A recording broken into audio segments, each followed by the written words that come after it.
Welcome to my review of the Purearts Jill Valentine Classic Edition. Here's the front of the box, side of the box, back of the box, and the top of the box. Inside the packaging, they use straps instead of tape, so with all that said, we'll get right into the review. Here she is out of the box and assembled. There's a total of 15 steps to put this piece together, and there is a lot going on here, so I'm definitely going to do my best to try and show everything off in detail. So with that said, we'll go ahead and start right off with the base. So first off, we'll start with this zombie, and later on I'll pull these apart to show them off even better. But here you get this one, and this one looks really cool. This is probably my favorite one out of the 3 zombies you get. I like the detail in the mouth and the gore and the nose missing. It's really cool. And then the female zombie is definitely going to be shown off a lot better later on in the video whenever I get this taken apart and shown them individually. And then over here you have the cop zombie leaning backwards as he was shot in the head. He's got a big gash in the side of his face there, blood squirting. And the blood effect here is a different piece from what they shown in the prototype, and I do have my gripes with this piece. This is the first one. The blood effect that they shown with the prototype did look better. It had more of a flow to it, like it was coming down. Just more gravity affecting that splatter there instead of it shooting straight up as he's leaning back from Jill. And then back here you see a little bit of his blood splattering out the back of the head with his hat falling off. And I'll go ahead and try to show off that base down there with the barrel. It's a green barrel. And then starting with Jill, working up the leg. A lot of blood splatter. And then this is her classic look. So this is based off of the remake design for her classic RE3 look. So she's got the short skirt combo there, and then the sweater around her waist with that tube top, her necklace there, and then the strap for the gun. And then all these police lines running through her. Now, later on, I will take those off to show what that looks like without those. Here she is holding her gun here. And then that portrait, which that portrait is definitely a lot better than the prototype. In the prototype, you can see it's got very wide eyes and doesn't look very appealing. The prototype that they shown after they updated it did look a lot better. I don't think it looks on par to that, looking at it, but it is definitely a lot better, and in person, it's not bad. Here's a look at the other side of the statue now. We're going to go ahead and start with Jill from this side.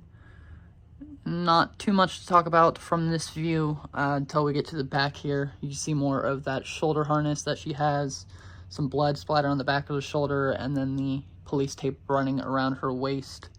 And then that just goes down to her leg here where her gun strap is, all the way past that to the other zombie that she's shooting.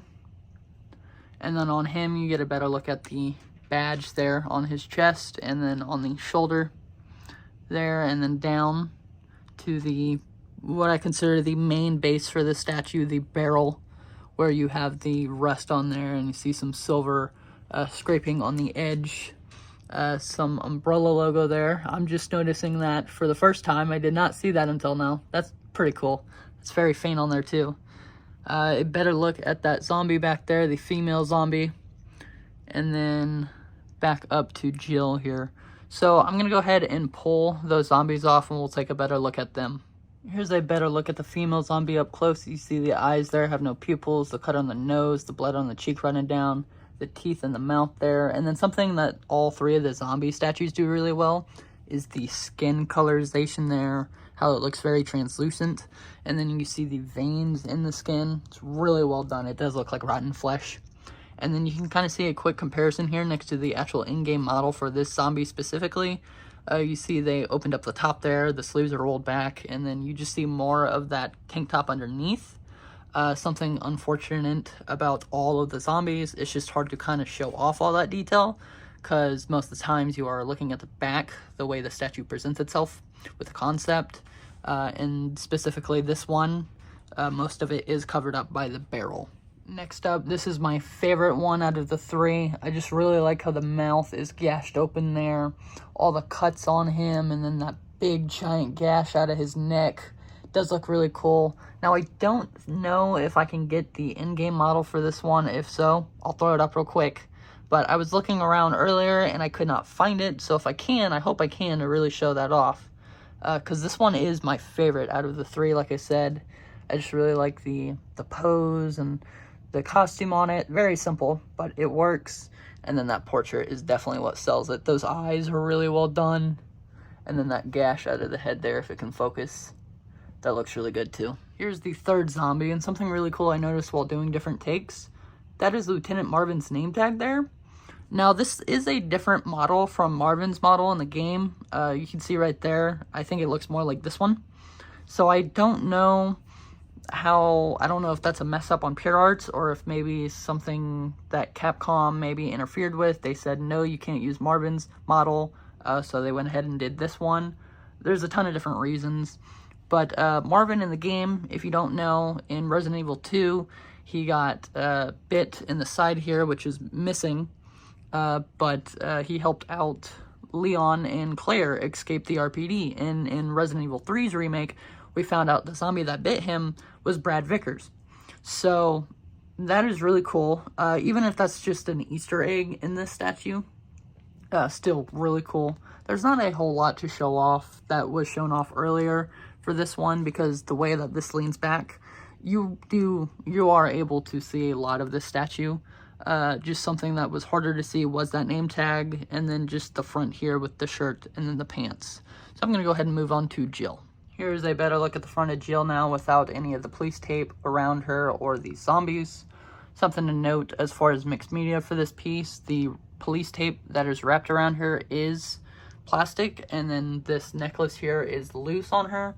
It's a soft wire, and then this little piece right here is also plastic. Here's the back of the statue now without the other zombies and ribbons. So you can see the peg hole, there's one there, and then there's also one underneath on the leg down here. So a few negative things to kind of get out of the way before I end this video. Once again, the blood splatter on this zombie here, I think the prototype looked better when it was flowing downwards after coming out. Also with the two zombies that are just right next to that reaching for Jill, I think they would have worked better on the opposite side of the barrel. I think it would have gave the statue a more definitive front view versus what it is now, where it's a hard piece to really display in a collection. It works better in the center of a room, because if you have this against the wall, you're going to be looking at the backside of Jill or those zombies, which is unfortunate because those zombies look really great from the front. They put a lot of work and effort into like the cuts and the skin detail and the rotten flesh and stuff. They look great. So it's a shame that you're going to be looking at the back side of them most of the time. And then the last thing with Jill and her portrait, the initial prototype I talked about with the bug eyes, and then they changed that, and I believe they showed that through Twitter when they got it approved. However, I think in person, the detail is lacking from that second prototype. I think the skin texture on the face is too smooth in person versus what they were showing off. Now, that could be like budget issues because of them having to change it. But everything else about the statue, I like. Like the portrait, I still think looks great. And the concept of it, I still like overall, with her shooting a zombie in the skull while two others are reaching for her. And then the fact that this doesn't have like an actual base to it, it just gets cut off at the very bottom, I think that still works for this piece. It does lose some height because of that, but I also feel like it really helps with budget on this piece. This is like an $800, $900 statue, versus if you look at Prime 1's Jill Valentine, that is $1,300, I believe. Or the deluxe, which is, I believe, $1,400, $1,500. Through Big Bad, it's like $16, but it's sold out now. And if you just had to get one Jill Valentine, you're not looking at the Nemesis for Prime 1. I would definitely go with this one.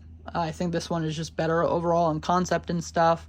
And it does have presence. It's just, when you're looking at it, if it's against the wall, you're like, well, how do I want to display this? What view do I want to look at it? It's just some options and some things you got to kind of question when buying this. But with like Prime 1s, where it's just standing up, if you just bought Jill, she's running away from essentially a half zombie that's on the ground. That's not cool. I think this one wins a lot better. But if you definitely, like, had to get Prime 1s and the Nemesis, then yeah, that one definitely wins overall, because now she's running from an actual threat versus a decapitated zombie. So, that is it for this video. Overall, I still love this statue. I think it's great. I love Jill Valentine. She is one of my favorite characters of all time. So it's nice to finally have like a Jill statue, and I don't own very many Jill stuff.